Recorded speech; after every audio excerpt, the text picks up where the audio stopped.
Assalamualaikum warahmatullahi wabarakatuh.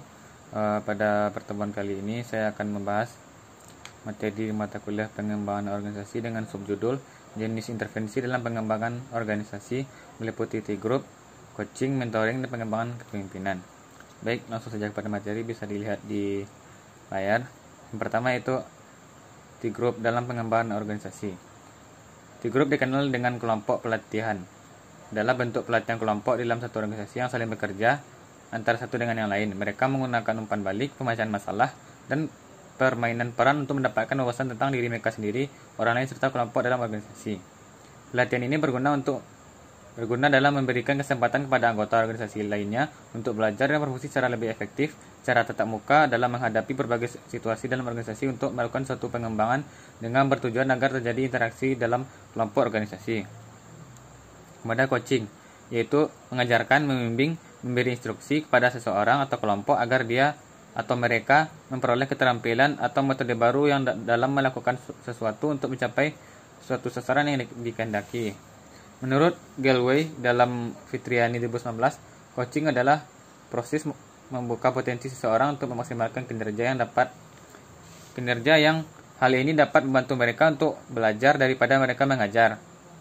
Coaching pelatihan pembinaan merupakan solusi pendekatan individual termasuk pembinaan dan pelatihan.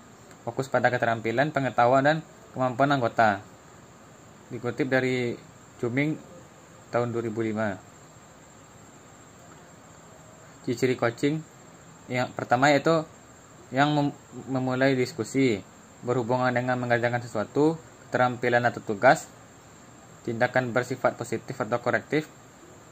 Coach menunjukkan atau memberikan instruksi yang spesifik mengenai apa yang harus dilakukan dan bagaimana melakukannya.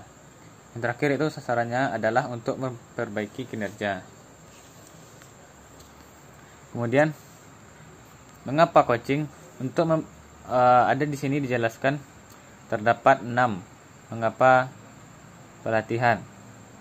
Yang pertama yaitu untuk memperbaiki kinerja kelompok secara proaktif agar orang lain menjadi terampil dalam hal tertentu, membantu orang lain dalam melakukan pekerjaan atau menangani situasi dengan benar dan lebih baik.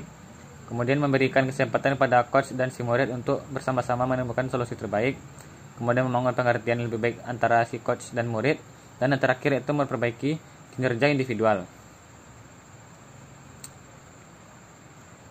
Selanjutnya, kapan melakukan coaching? Yaitu pada saat munculnya suatu permasalahan dan adanya kesempatan untuk bertindak. Seseorang datang kepada Anda untuk membahas permasalahan situasi, bawahan Anda baru mempelajari suatu keterampilan baru dalam training. Kemudian yang terakhir yaitu Anda melihat bahwa bawahan Anda melakukan suatu tindakan yang benar. Baik, selanjutnya 6 langkah coaching itu memperjelas tujuan dan kepentingan dari diskusi. Yang kedua, mendiskusikan dan menjelaskan situasi yang detail, menyepakati hasil yang diharapkan. Yang keempat, mendiskusikan cara yang paling efektif untuk menangani situasi, menyimpulkan tindakan yang harus diambil. Yang terakhir yaitu tunjukkan kepercayaan dan keyakinan Anda dan tetapkan tanggal untuk follow up. Kemudian yang ketiga, mentoring. Mentoring sebagai salah satu pendekatan dalam pengembangan sumber daya manusia menjadi penting untuk menciptakan organisasi yang siap bersaing dalam kemajuan dan persaingan usaha.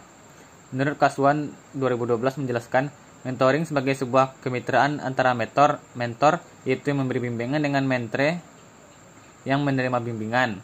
Mentoring merupakan suatu hubungan interpersonal dalam bentuk kepedulian dan dukungan antara seseorang yang berpengetahuan luas dengan seseorang yang kurang berpengalaman ataupun yang memiliki pengetahuan yang rendah. Kemudian, kegiatan mentoring merupakan aktivitas yang sangat menekan pada relasi antara pihak yang terkait. Meskipun demikian, relasi yang ada merupakan hubungan spesifik, yaitu ruang lingkup utama mentoring berupa prestasi atau kinerja dan sumber bantuan.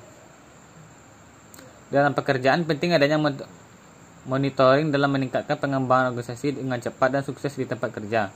Monitoring menjadi sumber informasi dan bantuan yang sangat berharga untuk menggapai kinerja yang optimal dengan waktu yang relatif singkat. Yang terakhir itu pengembangan kepemimpinan. Keberadaannya dapat diartikan sebagai suatu perluasan atau kapasitas seseorang dalam menjalankan suatu pengelolaan guna mencapai suatu hal yang lebih efektif dalam peran dan proses kepemimpinan. Peran dan proses kepemimpinan yang dapat dalam pengembangan kepemimpinan merupakan suatu proses yang kemungkinan dari sekelompok orang dalam menjalankan suatu pekerjaan bersama agar memperoleh hal yang produktif dan bermanfaat untuk kedepannya. Kemudian terdapat 3 hal penting dalam pengembangan kepemimpinan, yaitu pengembangan kepemimpinan diarahkan terhadap suatu pengembangan kapasitas individu atau suatu tujuan utama berupa kapasitas individu. Yang kedua, terdapat suatu hal yang mampu membuat seseorang menjadi efektif ketika berperan dan berproses dalam kepemimpinan.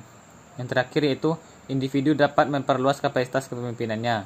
Kuncinya adalah bahwa setiap orang bisa belajar, tumbuh dan berubah. Baiklah, itulah materi yang dapat